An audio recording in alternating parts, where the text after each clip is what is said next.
Continuing on in Hebrews, chapter 1. And it's not an in-depth study, so we'll just continue on as this is good for a Bible study small group as we've done it on this.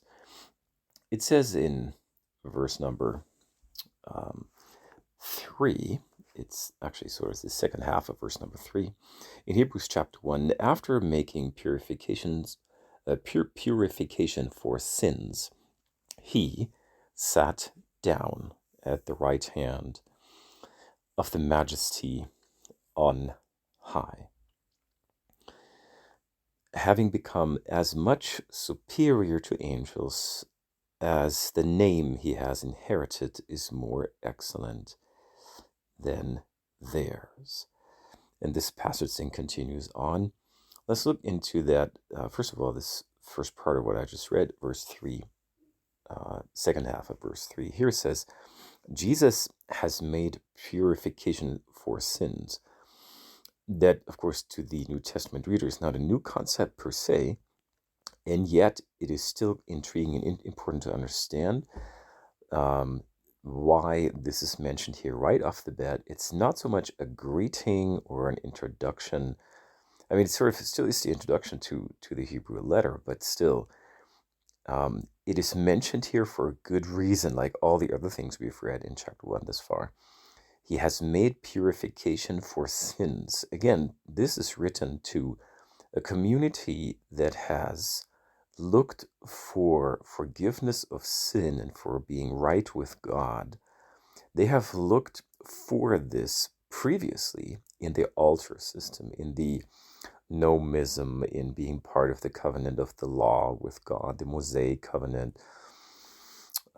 Those things were the basis for their forgiveness of sin and for God being their God and they being God's people.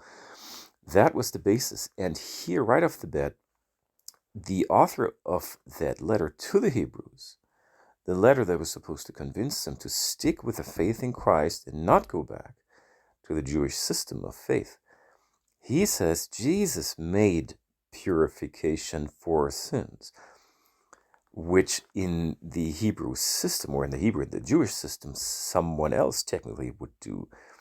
Not the Messiah, but a high priest would do this thing. A high priest that is actually put in place and put into office and commissioned by God himself. And so it is extremely intriguing that right here, right off the bat, the author of the book of Hebrews even puts down that Jesus made purifications for sin. It's very important because the author of this letter is going to make a very, very, very big deal that Jesus has taken the place of the high priests of the Old Testament. He actually fulfills what they never were able to fulfill. And that's a very big point the author is going to make along this letter. As a matter of fact, this is one of the most important points of the entire letter.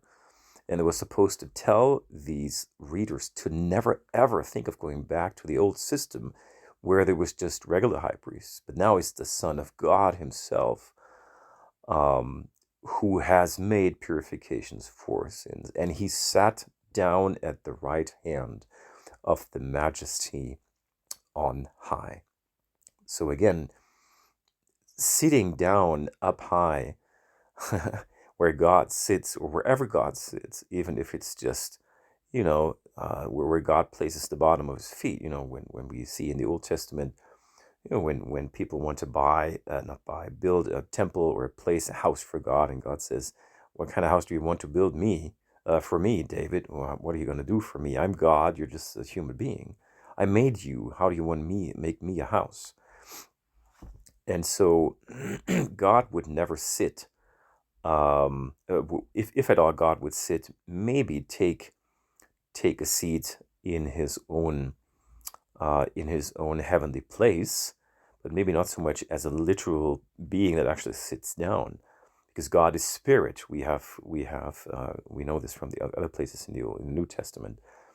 If anyone sits down, that means he has the position, he has the merit, the right, the authority, the power. He is entitled to have a place of being the boss, of being in complete power, of being the ruler.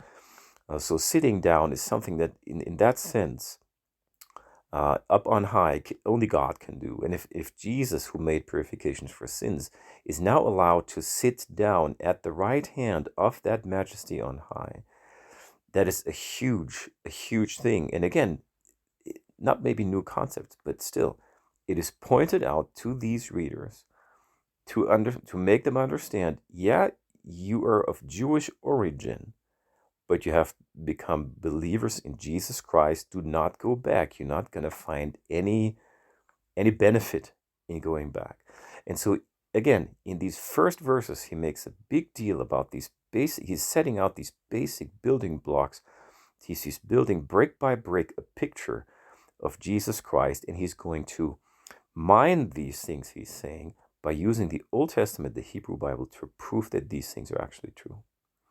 So, and because of what Jesus did, making purifications for sin, he has become as much superior to even angels as the name he has gotten because of this is more excellent than the name of angels. So, of course, to us, if we're not from a Jewish tradition or understanding, we would ask ourselves, why would the author say this? I mean, what? Of course, Jesus is higher than angels. I mean, who would ever think that Jesus is lower than an angel? Jesus is God, right? So why would an angel be even considered to be even remotely close to how wonderful and excellent and glorious Jesus Christ is?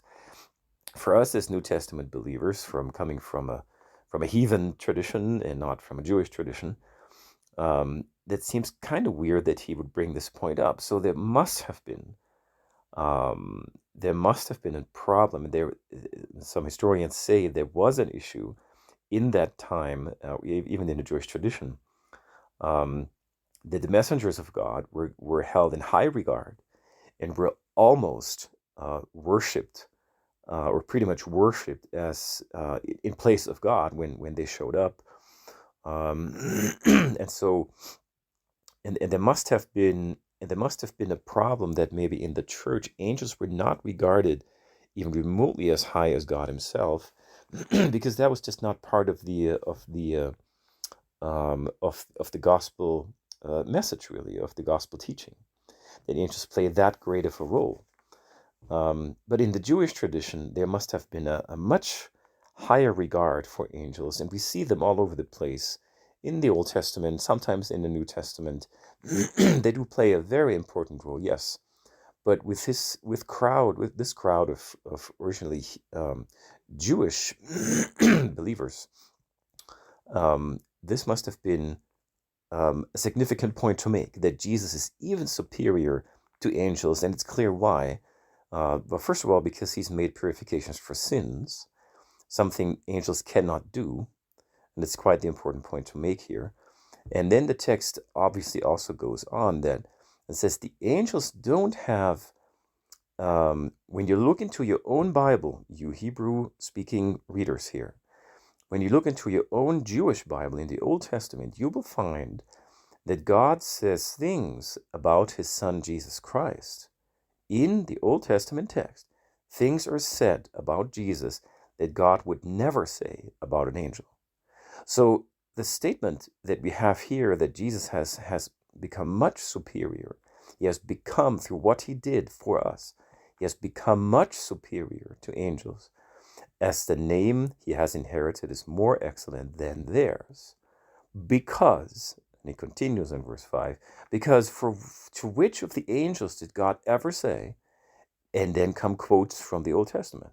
So now come quotes, you are my son, today I have begotten you. Or again, I will be to him a father, and he shall be to me a son.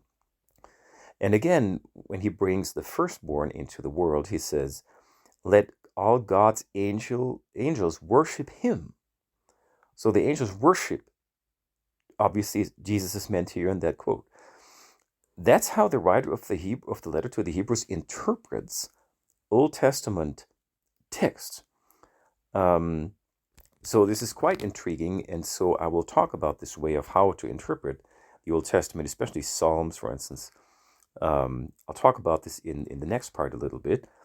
Anyway, so the point to make here is the comparison to angels was so significant, and it must have been part of a Jewish way of thinking, at least at the time. Um, and it must have been so strong that because of the lack of this kind of angel worship, almost the lack of this in the church must have must have been almost a little bit of a higher temptation for them. Must have intensified the temptation for this crowd, for this community, under the pressure of persecution of the church, to go back to the Jewish tradition, which was not under persecution at the time. So it was just an important element that they were missing, and the whole thing didn't feel quite complete, probably for them. And there were much more important things that were different in the New Testament message of faith and salvation. At least that's what it appeared it to be to them. And so, and this is one point that he's pointing out, and he says, let not your worship of angels be a showstopper for you. Just because you don't do this thing in the church context, don't be fooled. Jesus is much higher than this, and I explain to you why. And he does this from the Old Testament, and the way how he's doing this is quite significant, and I'll talk about this in the next part.